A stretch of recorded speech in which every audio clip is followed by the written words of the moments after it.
We'll start in about 4 minutes, right on time, in case there are other people that might want to come in for the meeting.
I'd like to call the meeting to order. I'm Tom Prickett, Chairman of the Zoning Hearing Board. I'll make some introductions. In the front is Pam Padani, who is the stenographer. From my far right over is Kara Sheridan, who's the secretary, Lauren Anderson, who's the vice chairman, Christopher Volz, who's an attorney with Tucker Ahrensberg and is the solicitor for the Zoning Hearing Board, and Liz Ross, who is the zoning director. We'll begin with Mr. Small. Just as a follow-up, this is a continuation of our previous meeting earlier in December. If you have any additional comments or information you'd like to share. Okay. If you can do me a favor, though, we're going to break at some point early on in the meeting. Let's swear everybody in. Okay, yeah. And just clarify, you'd made a remark pertinent to the ramification of operating a car repair service and or potentially doing inspections versus car sales. If you can just elaborate on that for us. Ramifications for me or for the licensing? Yeah, what aspects of licensing But I think what you spoke to before, and I'd just like for the zoning hearing board to hear it again, you'd mentioned the financial ramifications if you did one and not both. Sure, yeah, so for the, as far as the Do you have to swear him in first? he's gonna testify. Okay, anyone who's going to give testimony, if you would stand and be sworn in, please.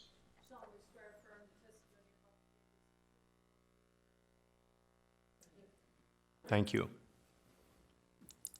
Oh, sorry, so the licensing, as far as that goes, there'll be two separate licenses, one for the auto sales aspect, and then potentially the inspection license, would be a separate one. Definitely after the sales licensing, potentially after the service aspect. Okay, and if you did just one and not the other, would it be a viable business for you? Sales would definitely be viable, services kind of on the second back burner. Okay, and at this point, you don't have the license for sales, and at this point, you don't have the license for the inspection. Okay, any other questions of Mr. Small? If not, we'll hear testimony. If you would come to the podium, Liz will help you with any presentation you need to make with the PowerPoint, and if you identify yourself by name and address, please. My name is Karen Cross. I live at 14 3rd Street, Lawrence, PA 15055. I have a few questions of the board before I address some of my concerns. First of all, how did the initial hearing come about? Did the gentleman apply for something for this hearing to take place, or how did that all come about? He came in for an occupancy permit to operate out of the garage, and I explained in order to be able to, occupy the garage commercially, he would have to get an approval from the board first. Okay, thank you. Yes. Just a couple questions. I listened to the hearing because I had a function, the last hearing, as I told Liz. So I had listened to the hearing, and I was just curious as to why signs weren't posted on the property as the first two meetings, where there were signs, physical signs, pink signs and stakes that told us that this hearing was taking place, because I almost missed this hearing, because originally in the hearing you were talking about the 16th, and I missed the fact that this hearing was moved up. I had to contact one of the Cecil Township supervisors on Christmas Eve when somebody said, "No, Karen, I believe this hearing's on Monday." And they were gracious enough to answer my text and find out what day the meeting was and the time of the meeting. So I was just curious as to why. I'll speak initially, and that is historically the meeting is always 7 p.m. on the third Monday of the month, but maybe you can address the issue of the notices. Yes, so we just left the initial posting up with the posts and the signs. Unfortunately, with the weather, the pink was just kind of blown away, but the advertisement was run in the newspaper and then again on the township website, stating the continuation. And yeah, sorry if the pink signs blew down. Where do you find that posting on the website? Because I have trouble with the website sometimes finding what I want. Where's that located at on the site? To be honest, I don't know how to navigate to it, but I know that it's on there. If you use the search bar in the top right corner, you can search zoning hearing board agenda, and it'll come up. I would assume he puts it under departments and then building and zoning and then agenda, but I don't do that. I don't know for sure. But I do know that he posted it, he being our planning director, Jack King. Okay. And so if a variance is granted, will it be required that the parking lot be upgraded to code inclusive of handicap parking? Will it have to have lines painted? Will there have to be a designation? Will there have to be from the school street to the first initial parking spot, will there have to be a designated space between there? I don't know what you call that, but will there have to be so much footage for the first initial parking spot, and also from the alley to the first initial parking spot? Are you requiring a space to be put in there, or is it going to be left at the way it is?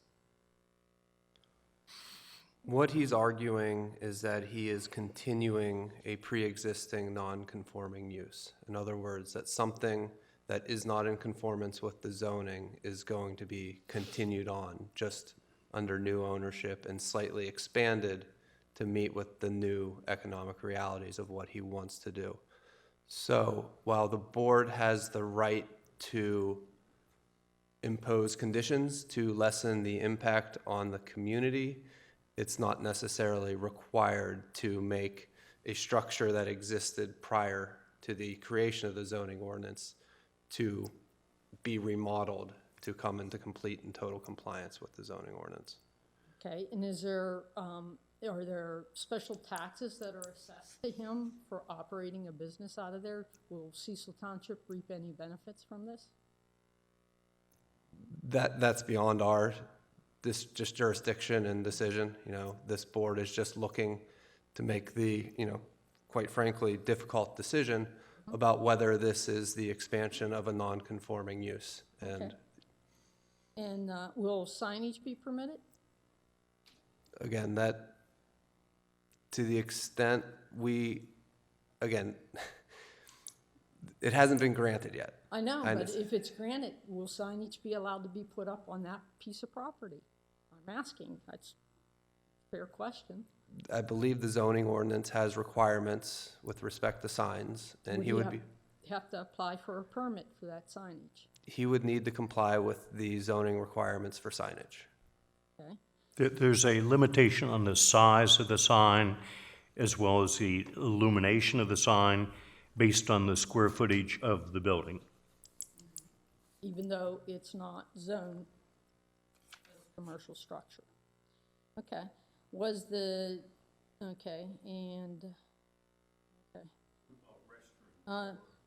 on a moment. So you answered my question, you don't know about the taxes, and where do I go to find out about special taxes? Who do I contact to find out about taxes? Would that be Jordan Tax Service? Which is, Yeah, Jordan Tax Service takes care of the, what is that, the local taxes? real estate taxes. Real estate taxes. I know Yep, that that's who I pay my real estate taxes to. and then the county, In the county? Okay. Washington County Tax Office. And the school district. Yeah, but doesn't that go through Jordan Tax? That goes- They run that through Jordan too, over in McMurray, Pennsylvania, as you and I know. Okay, so what about, so you guys don't even know the current operation that he's been operating illegally under, if he's been paying any taxes or anything to the township or to Washington County. So we don't even know that yet. And then, what about the past businesses? Are you looking is anybody in the township looking into the past business that was there? Has he paid his fair share of taxes like I have to pay? Also, does this person have a state and federal ID number for operation? He indicated at the last meeting he is now applying for state inspection license. So would this require another hearing? Apparently not, but does it require another hearing? He doesn't have that license yet to operate that. Will that require another hearing for him to From us? inspect? Yeah. No, we have no say on whether the state grants him a auto No, dealer if license. he gets that, he doesn't have that, he's not able to do that. So does he have to have another hearing in order to inspect vehicles out of there? Is that another usage that requires another hearing? I believe that was in his original request to operate that with sales. And you So- don't require him to have that license before, And again, absolutely, you're absolutely right on that. He only gets, at most, zoning approval from us. He Okay. can't act as a car dealer if he doesn't have a car dealer license under state law. But that's, again, that's the state. okay, License. so, The nature of his request is a special exception for non-conforming commercial use to operate an automobile sales and repair center. okay, and I'm just trying to figure out, so I would need to contact somebody from the state then to find out what their stipulations are for issuing that type of requirement on a property that is zoned residential. Yeah, I think they could provide you the status of his application as well as whether or not it's approved. Okay, thank you, that clarifies that. We're actually glad you're here this evening because we'd received the written testimony you'd provided and the other Mrs. Cross had provided. And it's much nicer to have an interaction face-to-face than just something in writing submitted. Yeah, like I said, there were life circumstances that prevented us from being here. We certainly wanted to be here, but could not. Should the zoning board grant this special variance, what's the next step? Does it have to go to the supervisors for final approval? No. No, it comes out of here and it's a go. Yes, this is a separate quasi-judicial board, Just asking. so there's no other approval. So he would have to get an inspection from the building code official before him, being given the occupancy permit to occupy the space. And then obviously whatever licensing is required from the state to be able to operate. And so he would not be allowed to operate until he has all that in place? He wouldn't be allowed to continue to operate until he has all the proper permits and variances in place? Correct. As far as the township is concerned, he can't occupy the space, legally without an occupancy permit from the building code official. Thank you.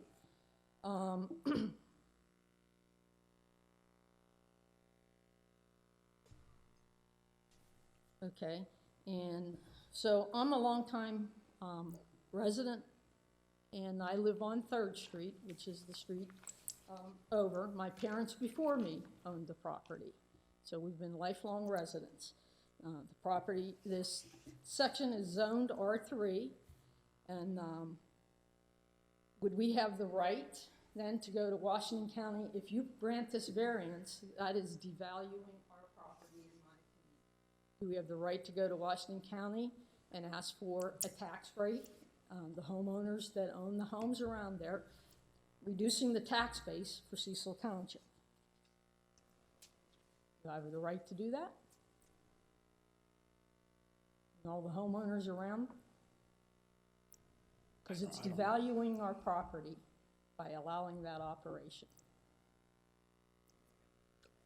I don't know the procedure in Washington County, but typically if you think your home value is dropped, every year homeowners can file an assessment appeal Okay? with the local taxing board. And I bring that up because I was helping my friend who owns 6 3rd Street sell his property because he was out of town.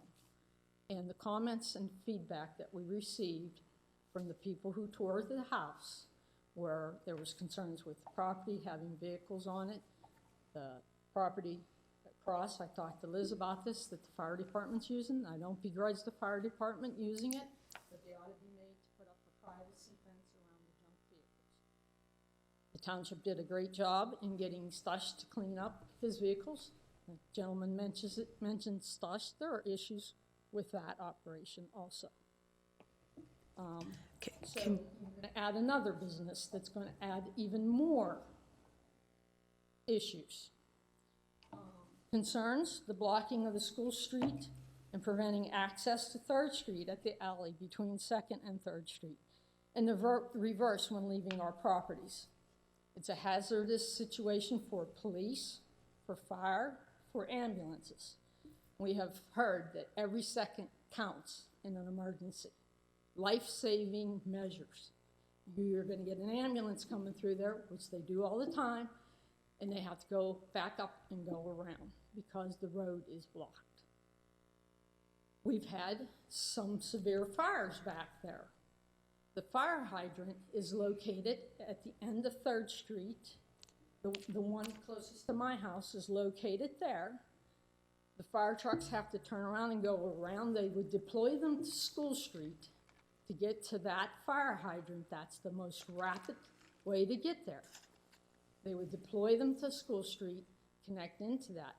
And we've had several fires, and they would have deployed fire trucks to go off that alleyway to help fight from both sides of the street a fire. And again, the house on either side of me caught fire, and there were 2 other ones, and there were severe fires, which was jeopardizing actually our home at one time. So I have grave concern about that. I've experienced it. And I don't want the blockage of the street. So, I'm sorry to interrupt. Has the street been blocked by operations at that property? yeah, let me tell you. Let me tell you, you can refer back to the notes. Let me get there for a moment, if you bear with me. Go back to the written notes. If you go back to 1237 to 1243, it reads, the transcript of the last hearing states, I've never parked on the road or anything like that, always off the street. This is at 1237, 1243 in the transcript. I've experienced twice large flatbed trucks hauling vehicles, offloading them, blocking the alleyway and blocking School Street. 2 experiences. It wasn't more than several days after the last hearing. I come down 3rd Street, get onto School Street to go out, and there are 2 vehicles parked on the road with their doors open. I had to blow my horn to get somebody to come and shut the doors. It's a narrow road. You can't get through there. So, yes, I've experienced it. My brother's experienced it going out to work during the day because he works different shifts, and he's experienced it. He's had to back up, and you're on a blind bend backing up onto 3rd Street with no place to turn around. So it's a dangerous situation.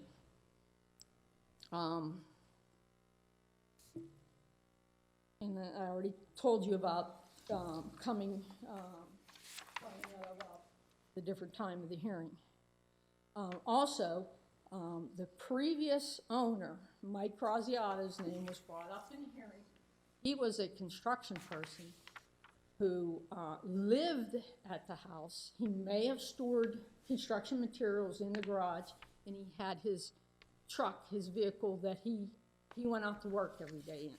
That's what he did. You know, it wasn't like he was operating and having people come in and out of that site. You all get your turn. She's got to write all this down, and it makes.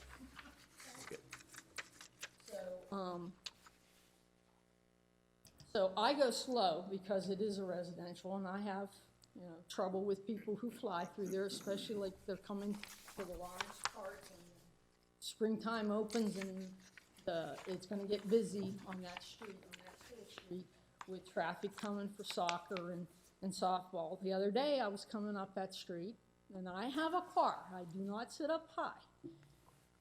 I had to slam on my brakes. It's a good thing I was going slow because they were backing out and I could not see them because of the way the vehicles were parked, it was blind. I almost hit him. Or he almost hit me. I don't know which way you want to put it. So, you've got people walk all the time, even in the cold weather, the warm weather. Kids ride their bikes. There's a lot of kids that are getting of age that the parents let them go head over to Lawrence Park on their own. You've got vehicles coming and going. You've got people who are not familiar with the neighborhood that are going to be coming in. You're going to add a lot of, with the ball teams and things going on, those are residents of Cecil Township. They know the area. You're going to have sales going on with strange people coming into the community who do not know, this is a residential section, and what's going to happen. So I have grave safety concerns. Also, the person who spoke, Allison, love her, no problem with her, but she is not a homeowner. She stated she'll be here for 3 years in school and she will be gone. She is not a homeowner. I am a homeowner, a tax-paying citizen of Cecil Township. I have grave concerns about issuing this variance, and I don't feel that we need another business in our neighborhood. It's a neighborhood. How would you like it if somebody came to your neighborhood and just started a business? and I did not know I had a recourse.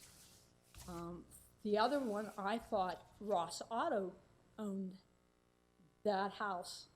The guy that owned it owned that house and that garage, and I thought he was taking a couple vehicles up to there to work out of that garage. And I never knew I had a recourse. Had I known that, I'd have been down here at the township complaining.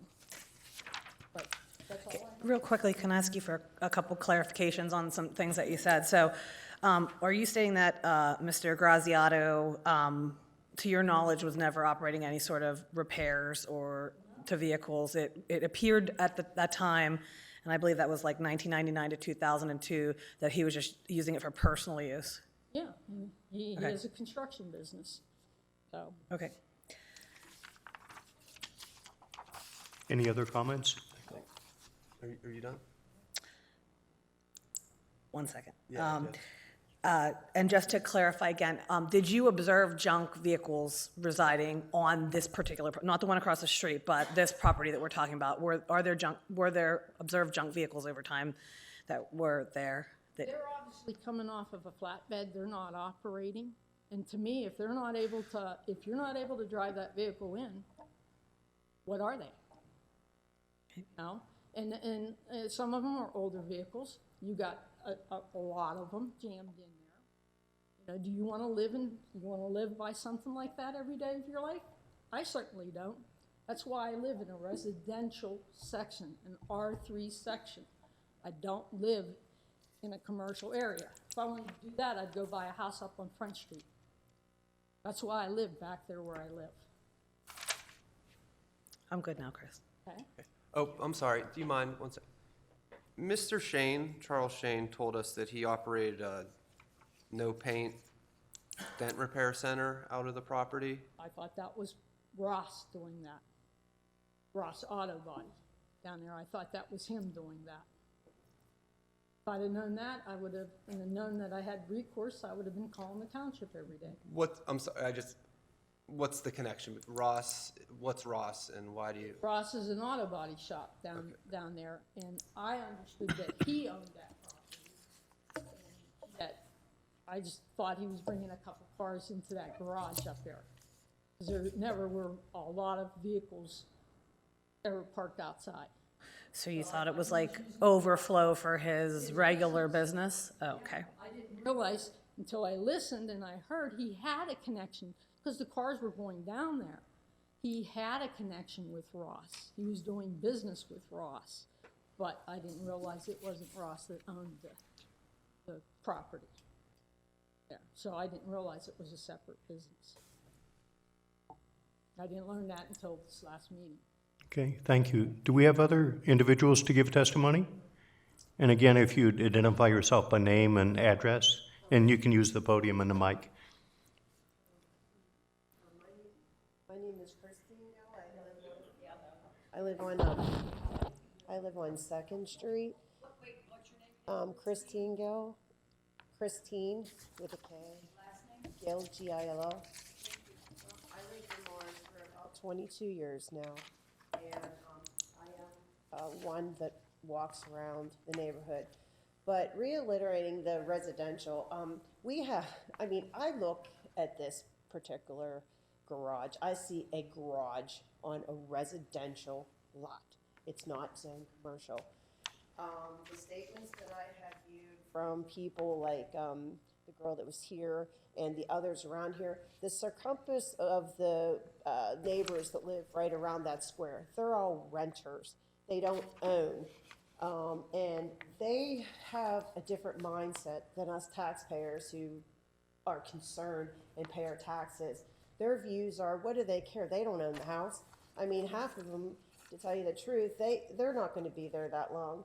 But anyway, going back to walking, when the gentleman first came, he actually, if you looked at the garage, all up along that white thing where that tree was right there was like vehicles right there, the garage, there was vehicles in there. And see, when I use that alley every day, because I go to work down that alley, so if something is parked like right here, you can't see making left. This street is our main street. That particular street you turn on to First, Second, and Third Street. If that visibility is blocked right there, you're gonna get in an accident. And many times, you couldn't literally see around that vehicle. Now, when that postage sign came, that you're talking about, the pink sign, I wish I would have had my camera, because all of a sudden, now the pink sign is up. He took all of those vehicles, and now they're positioned, there was like maybe 3 or 4, and they were so nicely set, and you could just walk and see, and I thought, wow, and I wish I had a camera. When people know that they can get away with something, they're gonna push it. He gets authorized, there's gonna be vehicles everywhere. And even where that garbage can was, there used to be an old junky vehicle there for years. Right where that garbage can is, there's like a little junky area. There was a junk car there. I don't know whose it was, but all of a sudden that's gone. I mean, I don't know whose it was, but all that area is all cleaned up now. And even the other day, there were 6 cars out there. Today, I go to work, there was 3 cars out there. And another thing too, talking about safety, a while back ago, there was a man, he was prowling around our streets. And we have video footage in our house. And we saw this man just riding up, hysterical. Well, all of a sudden, my husband calls the police on the man. Here, there was an incident where, I don't know the whole incident, my husband knows more of it, but apparently there was somebody who bought a vehicle off this person and was mad because what, there was a title screw up? So now we have to worry about like people coming into our neighborhood, putting attention in our community. You know, if we all drive new cars, okay? I live in a very central located place. We have South Point. We're like the main hub now. I can go up on 19 if I want to get my vehicle serviced. I can go down to, we have Ross on the main street. He was there forever. We do have Stush that's way tucked. You can't even see his place way down there.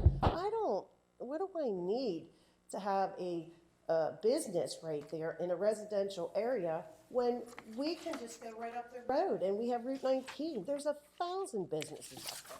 And people are paying their taxes.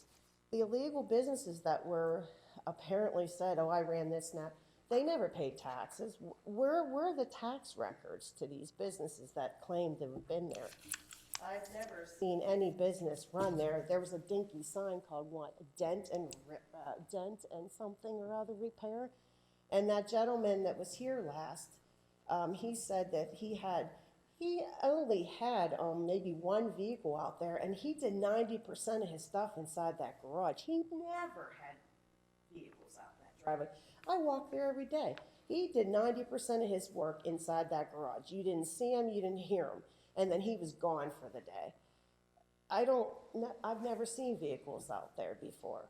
So what he did there, I never seen anything, and it was never a potential threat. But a safety issue, going back to the safety issue, the visibility, that street is very narrow. And you park any cars in front of that lot there, or if they're dropping off their vehicles or picking up their vehicles, that's gonna create a lot of mess there. And you're gonna get more calls than just people complaining. You're gonna get accidents there. It's just not designed. I mean, we have a garage that's practically that size. We can't, that would be like us running. You can't do that there. It's just not zoned like that. You know, and another thing is though, why not start a business in your own area? Why come out here? Because obviously the rent's cheap. You're looking at a garage. It was never explained to you that it was commercial. If this was such a benefit to our community, then why not start it in your community? That's all. I mean, it makes sense. If I thought it was a benefit, like I heard the last statement, they said it was a benefit for our community to have this business. What benefit really is it? It's selling cars and repair shop there. Take it to your own neighborhood then, if it's such a great aspiration of yours or your community. It's just how I look at it. In your experience, what's the maximum number of cars on the driveway area before it starts encroaching on the sight lines? When the gentleman first came, there was vehicles on that white where the snow is. That whole lot was filled, and there were people parking like in front of that driveway I don't know if they were dropping off but there was always something because the lady who's not, there was people that they were complaining, and I think somebody did complain and called the cops once before about it, that there was too much congestion right there. You can't have but so many vehicles. There's just not enough space there. If you look at those pictures, and if you look at that picture, it's a driveway, for goodness sakes. It's not designed for a commercial.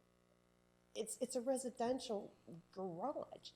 The house next to it, it's a rental house. It's a garage. We have practically the same size garage. There's a garage like that next to that one. That's a garage. I mean,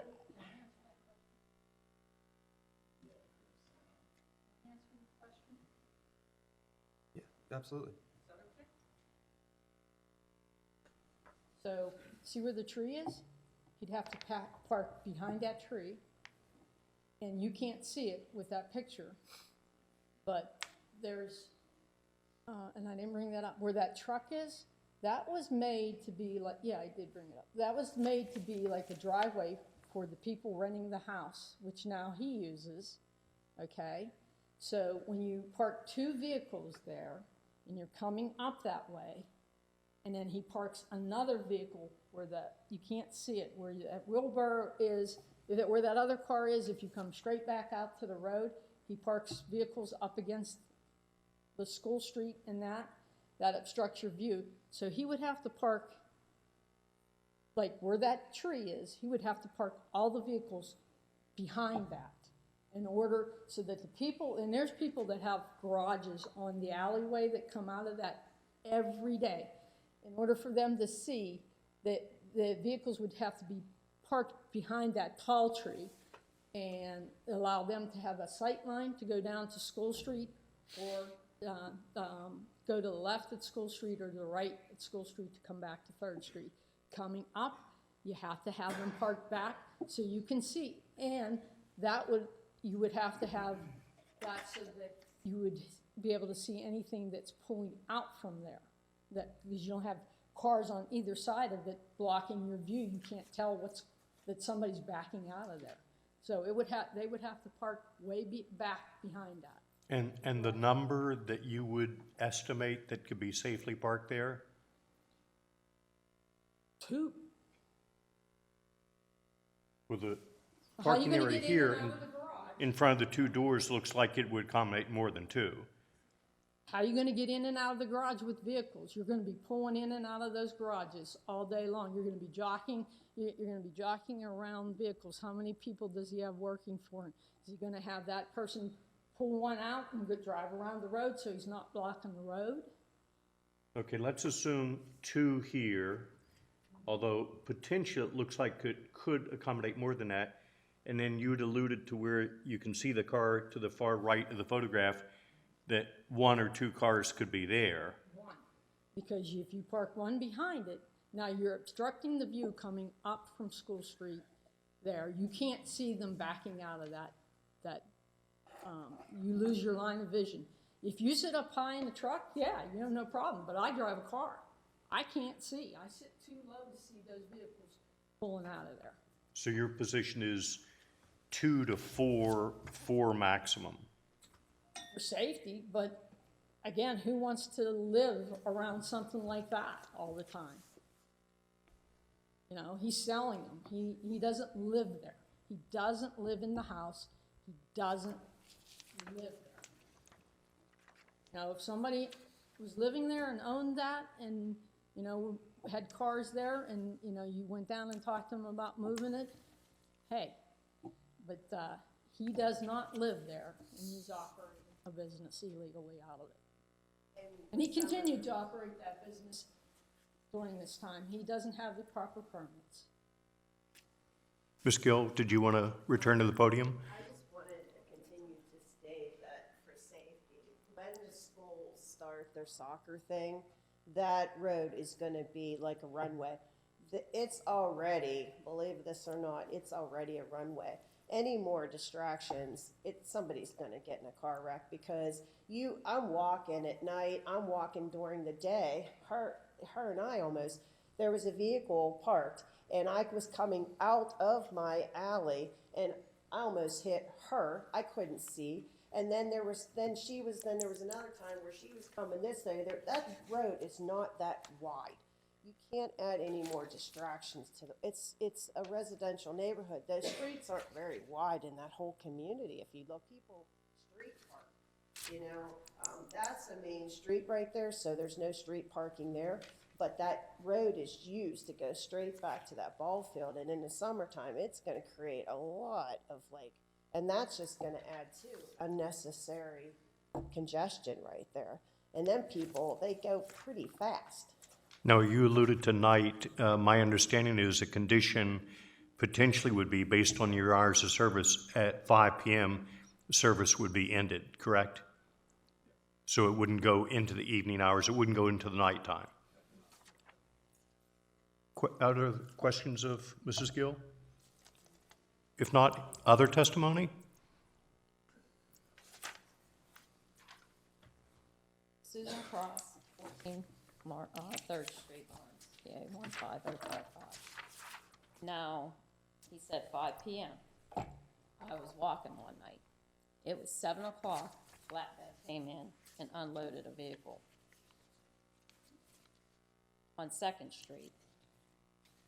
So I'm just saying, already that's an issue, because he's saying he's gonna do it to 5 o'clock. Well, that didn't happen. When Yeah, Chris- what we've been told is Monday through Friday, 9 a.m. to 5 p.m., Saturday and Sunday closed.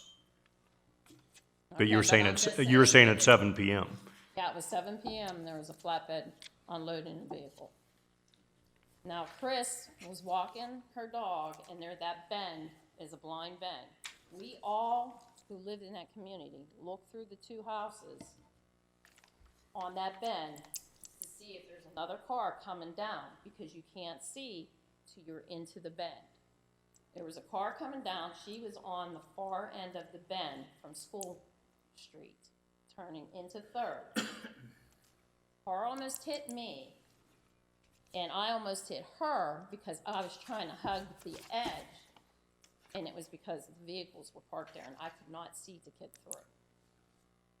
So that's my concern, is when the ballpark starts up and everybody's coming through there, they don't know the road as well as us. And they're going back there, and that bend is a sharp bend. And you have to go slow. And like I said, kids on bicycles are going back to the ballpark and that kind of thing too. So that's my issue here. Any questions of Mrs. Susan Cross? If not, other testimony?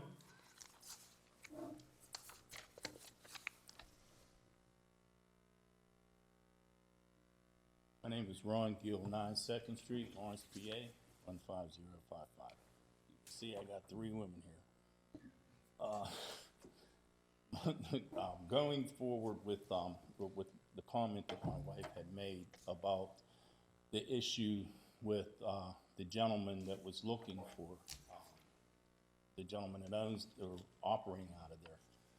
I have this surveillance all around my home. I mean, I'm a freak for that kind of stuff.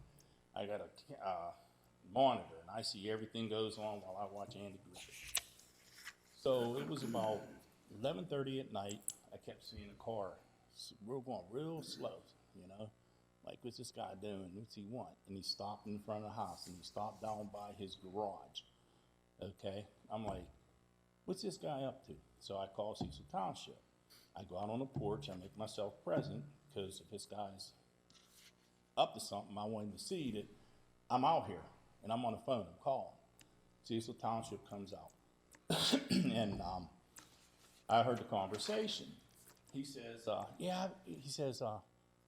he said, this guy, I bought this car off this guy, and I've been trying to find him, and he's been eluding me, and he don't have a title. I don't have a title. So if you look at your report, if you go to Cecil Township Police, you'll find that report. And that was kind of a concern for me, because we had problems before with someone coming in the community and they were breaking into cars. And I actually caught them on my footage on my camera, in which I gave to Cecil Township. And The other thing that I have for the board is, did you guys actually go back and look who originally owned that property and who built that garage? My family's been in that community 90 years or better. Okay, I've been there over 60 years. The original owner of that garage, his name was Sam Bruno. He worked in a coal mine. And that was in the 40s. And when he built the house back on a sleigh dump, he built that garage because he worked in a coal mine and he had a dump truck. And he went around and delivered coal to people in the community. So he built the garage because he had had his dump truck. Well, when he built his home back on the sleigh dump back there, his son took over Chi-Chi. And he was a nurse at Mayview State Hospital. The garage was never occupied. So moving forward, after Chi-Chi sold the place, he sold it to a guy by the name of Orville. He was an iron worker. And he never used that but except for his own personal use. Moving forward after Orville, then that's when Graziato bought it. Graziato, of course, you heard what she said on the statement there. So the garage has never really been used for a commercial, but except when Charlie was working out there. And well, when Charlie bought it, Is that Mr. Shane? yeah. Okay, Yeah. thanks. I know him as Charlie, because he's in the car business. I'm in the car, so. But he was working on dent repair there. And I think there was a guy that was there that maybe detailed cars. Okay? But there was never, ever any cars. And I'm not begrudging this young man. I'm not trying to take any food out of his mouth. But my issue was when he came there, he came gangbusters, man. I mean, there was cars everywhere. It's like, whoa, what the hell, man? What is this dude doing, And that was the part that kind of put the salt in the wound, you know what I mean? Very nice guy. I mean, I go past there. He's grinning and waving. I wave at him. I don't have nothing against him. But it's our community. We live in a residential area. And is it fair to us? And was he aware that this place was not zoned for commercial before he started it? If he wasn't aware and he didn't do his research, then he put himself in a bad position. You understand? I mean, it's just, think about that. That's research that you do before you take a venture like that and put your family in jeopardy. Because the statement was, if he's not operating, he's going to lose his business. He's taking money from his family. Did you look into it, my man? You know what I mean? Was it the price that got you? You know what I mean? Was it that it was in a little community, nobody's going to say nothing? So. Any questions of Mr. Gill? Mr. Gill, how many cars would you say were in the parking area out front when Mr. Graziato ran his business there? One. His car and his wife's car. So two? Yep, just the two. And the only thing he had was a work van. They said it was a lawnmower landscaping place. That place was never a landscaping place. He flips houses. He bought 5 houses. I can give you the name of every house he bought. My family been there.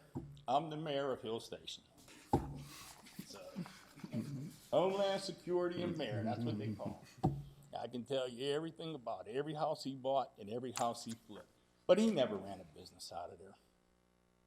What about Mr. Shane? How many cars would be in the driveway area? Cars, so he always has some exotic looking cars there. So Like how many? probably maybe 3 at the most. Outside? Yeah, he would have 1 inside working, and he'd have 2 just sitting out there. And they were cars like, because I talked to Charlie. I know Charlie. I got his phone number. He was doing, Volkswagen, South Hills VW. He was doing cars for them. And like I say, the cars, I like cars. So I would stop and talk with Charlie.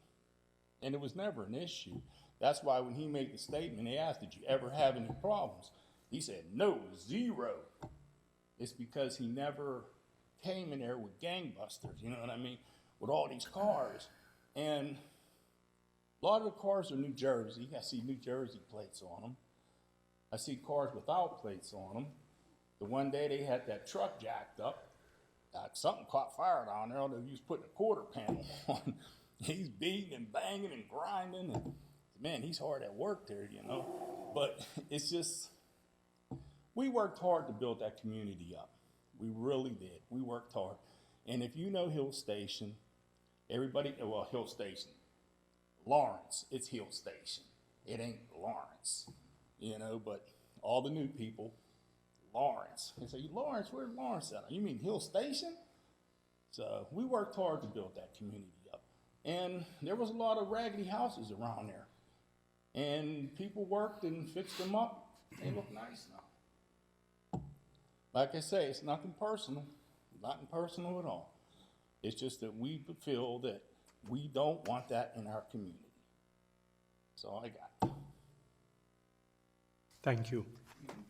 Before we go to executive session, I'd just like to provide both Mr. Small and the individuals who've given testimony this evening some feedback in regards to our review of requests for variances and requests for non-conforming use approval. And that is, our review includes, but it's not limited to, is the request consistent with zoning regulations? Secondly, does the request, if granted, actually enhance the property, the building, the asset? Does it improve it?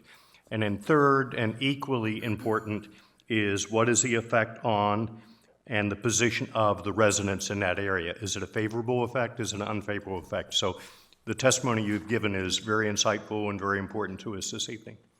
If there are no other questions or comments, we'd like to break for executive session. I'd like to say something real quick before you Please. break. Just from a zoning perspective, Mr. Small has requested an expansion and a continuation of a pre-existing non-conforming use.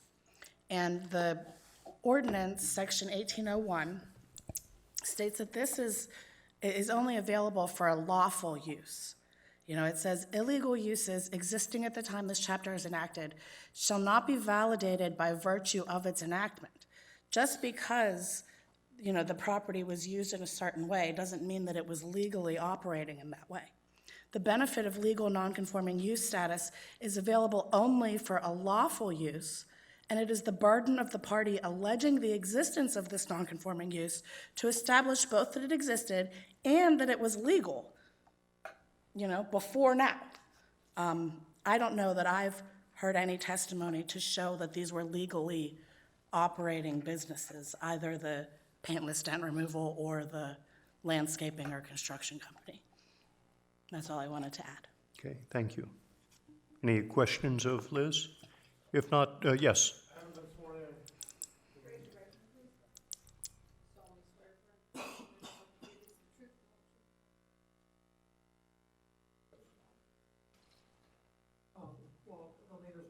I'm sorry, would you please step to the podium, speak in the microphone? I just wanted to address the legality of the businesses there or not. This thing that a paintless dent removal business is not in and of itself an illegal business. I wonder if the statute is more talking about, you know, bootlegging, you know, something like that, something that's never a legal business. So it's illegal to occupy a building commercially or for any commercial use without an occupancy permit issued by the building code official, showing that the building is up to commercial specs, safe to occupy in that manner. There were no commercial occupancy permits issued for the house or the garage, and ever. But isn't that because we're just trying to determine tonight that there was a previous businesses there and we're just continuing a business operation out of the Right, same- they would just have to show that it was legally existing. If anybody had gotten a permit to do that there, then it would be legal, or if they had paid taxes on a commercial structure there. What type of permit are you talking about that they would need to get? An occupancy permit? From the township? Yes. Okay, well, we don't know that. We do know, we do have letters submitted by the two previous owners, occupants, that they did operate a business out of there. But they had no documentation to support that they were legally doing so. I can't answer that. I'll just ask asking what the legality, what you meant. Got it. Yeah, the ordinance states, I could find the part if you'd like to hear about the occupancy. Okay. Any questions regarding the last testimony? If not, we'll take a brief executive session. Will just be a few minutes.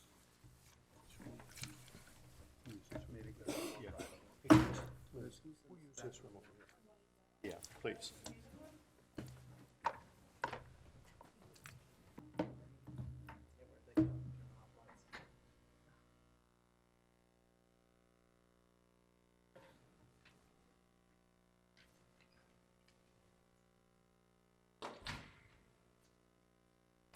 I can do it from the other side.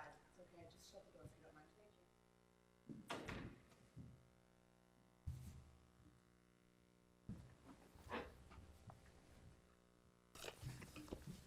Thank you. I'd like to bring the meeting back to order. Based upon our discussion in executive committee, I'd entertain a motion. I'll make a motion. I move that we deny the application for recognition of a pre-existing non-conforming use. Is there a second? Second. All those in favor? Aye. We will provide written response, but just to give, so you don't have to leave with questions about why. One of the reasons is that at this point, we don't think that you've adequately established that there was a pre-existing lawful non-conforming use resident at the business prior to now. So the documentation we provided, there'll be information in writing provided to you, but we did want to at least make sure that you had that information. Okay. If no other questions or comments, there is no new business. I'd entertain a motion for adjournment. We'll make a motion to adjourn. Second? I'll second it. All those in favor? Aye. Thank you.